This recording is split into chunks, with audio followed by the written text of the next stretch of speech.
नाही, राजेश टोपे राज्याचे आरोग्यमंत्री त्यांच्याकडे गेलेले होते. ते त्यांच्या मातोश्रींचं निधन झालं म्हणून त्या ठिकाणी ते गेलेले होते. अशावेळी अशी राजकीय चर्चा करणं अभिप्रेत नाही. मला खात्री आहे राजेश टोपे यांनी ती केलेली नसेल आणि त्यामुळं अशा चर्चेबाबत काही विधान करण्याची आवश्यकता मला वाटत नाही. पण ते म्हणतात सर, आम्ही बी टीम नाही आहोत, हे साबित करण्यासाठी आम्ही तयार आहोत, आम्हाला सोबत घ्या, भाजपला हरवण्यात आम्ही मदत करू शकतो. नाही, आत्तापर्यंत त्याचा अनुभव हा ते उत्तर प्रदेशमध्ये, महाराष्ट्रामध्ये त्यांचा तो प्रयत्न होता हे सिद्धच झालेलं आहे. ते जर बी टीम नसतील तर मग औरंगाबाद महानगरपालिकेत त्यांचा रोल काय आहे याच्यावरून आपल्या लक्षात येईल की ते भाजपच्या पराभवासाठी उत्सुक आहेत का भाजपचा विजय होण्यासाठी अप्रत्यक्ष मदत करण्यात उत्सुक आहेत. हे औरंगाबाद महानगरपालिकेत कळेलच. इम्तियाज जलील आमच्याही चांगले ओळखीचे आहेत, संबंध आहेत, विधिमंडळाचे सदस्य म्हणून त्यांनी काम केलेलं आहे. पण मला वाटत नाही की राजेश टोपे यांनी त्यांच्याशी कोणती राजकीय चर्चा केली असेल आणि त्यांच्या घरी कुणाचं तरी निधन झालेलं असताना आमची राष्ट्रवादी काँग्रेसची ही संस्कृती नाही की निधन झालेलं असताना जाणं आणि राजकीय चर्चा करणं. त्यामुळे मला वाटत नाही त्यांनी अशी चर्चा केली असेल. अतुल भातखळकर असं म्हणतात की टिपू सेनेचं चारित्र्य ओळखूनच कदाचित MIMने असा प्रस्ताव दिला असावा.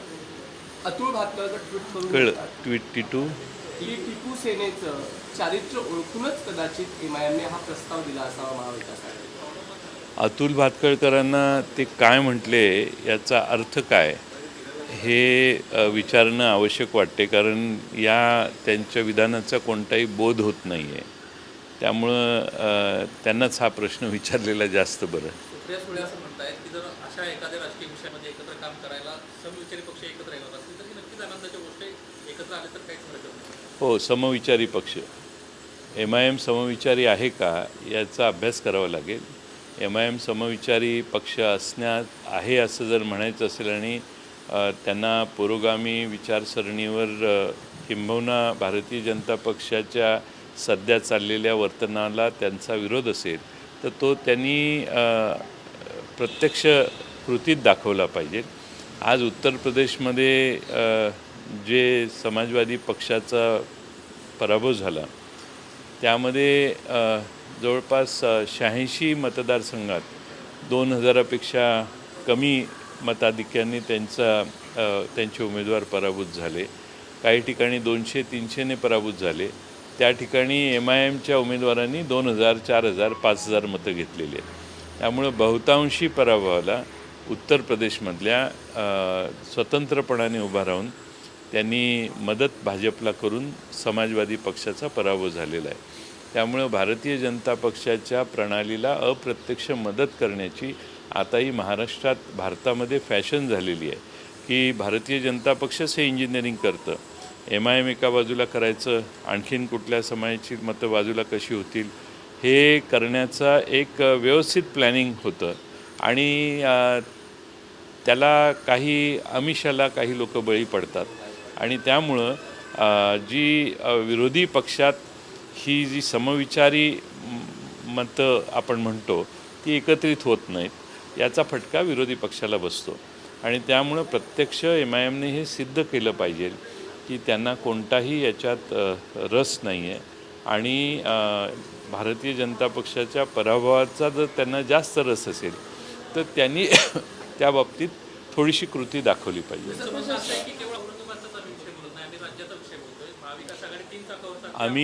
आम्ही औरंगाबादचा नाही, राज्याचा नाही, आम्ही देशाचा विषय बोलतो आहे. देशभर जर MIMने ही भूमिका दाखवली तर लोक हळूहळू त्यांच्यावर विश्वास ठेवायला लागतील. आज त्यांच्या पक्षावर लोकांचा विश्वास कमी झालेला आहे आणि MIMचा वापर भाजपची बी टीम म्हणून होते हे आता हळूहळू लोकांना कळायला लागले. मला समाधान आहे की इम्तियाज जलील यांनी थोडासा पॉझिटिव्ह अप्रोच घ्यायचा विचार केलेला आहे. तो त्यांनी कृतीत आणावा. त्यांच्यावर विश्वास बसण्यासाठी, समाजाचं त्यांना मान्यता मिळण्यासाठी मला वाटतं त्यांनी आता ही कृती करणं आवश्यक आहे. अशा कृती करत असताना त्यांनी समविचारी पक्ष म्हणून ज्यांच्याबरोबर बसायचं ठरवेल त्यांच्या विचाराशी सुसंगत त्यांची वर्तणुकी असली पाहिजे. कोणतीही जातीयवादी किंवा धार्मिक तेढ वाढणार नाही अशा पद्धतीनंच वागणं जास्त उचित ठरेल आणि तशी विधानं देखील आली पाहिजेत. संजय राऊत असं म्हणतात की कोण? संजय राऊत असं म्हणतात की औरंगजेब यांच्या गद्दीवर जाऊन नतमस्तक होणाऱ्यांसोबत उघड किंवा छुपी युती होऊ शकत नाही. या विधानाकडे कशा नाही, हे त्यांचं व्यक्तिगत मत आहे. त्या विधानावर मी काही भाष्य करू इच्छित नाही.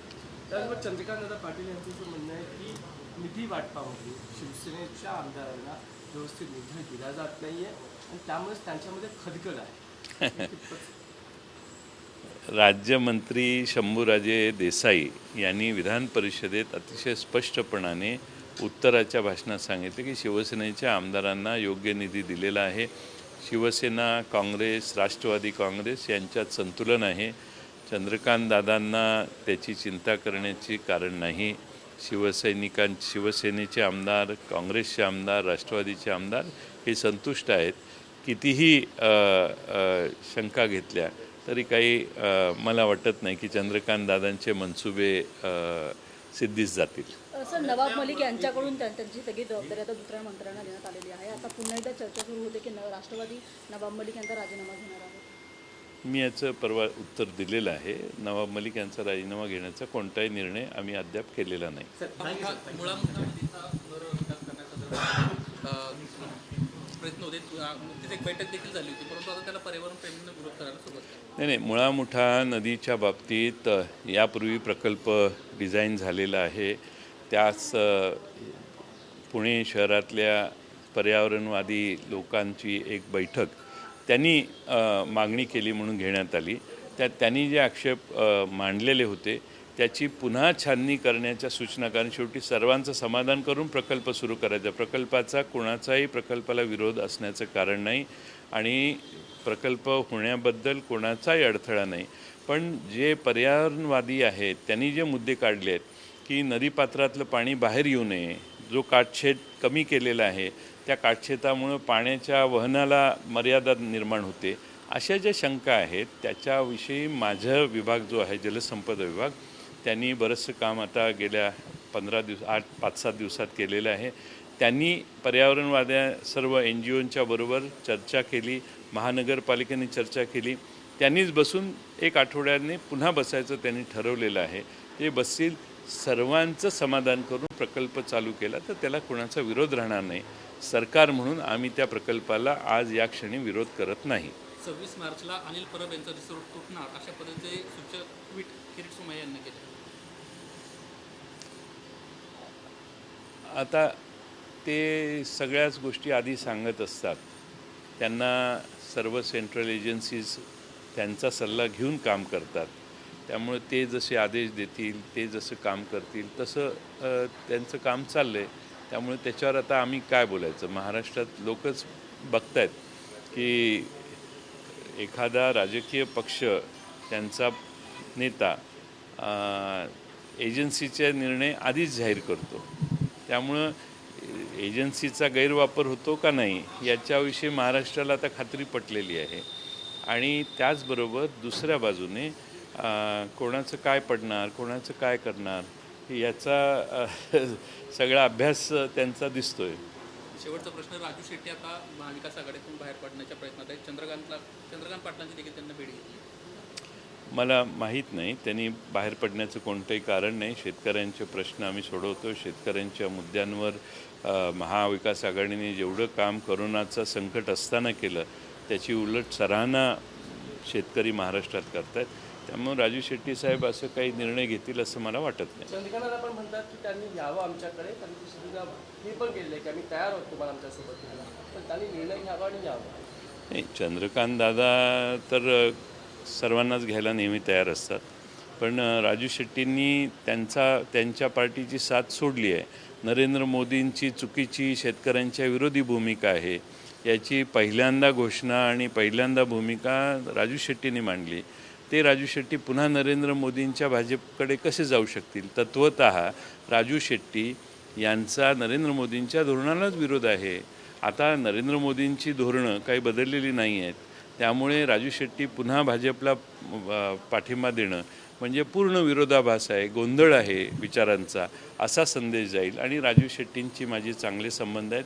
मला खात्री आहे कि ते अशी चुकीचं पाऊल कधीही टाकणार नाही. सर, राव साहब दानवे ने कहा कि 25 विधायक जो आपके हैं वो बजट सेशन को बायकॉट करने वाले थे, लेकिन आप लोगों ने ऑफर देके उन्हें रोक लिया और चुनाव आने पर एमवीए के 25 विधायक बाहर आ गए। मैं कहा नहीं, लेकिन मैं ये कहने वाला हूँ कि भारतीय जनता पक्ष में हमारे बजट में बहुत एमएलएज को भारी पैसे देने की व्यवस्था हमने की है और अभी भारतीय जनता पार्टी के ही काफ़ी विधायक अब हमारी सरकार पे खुश हो गए हैं।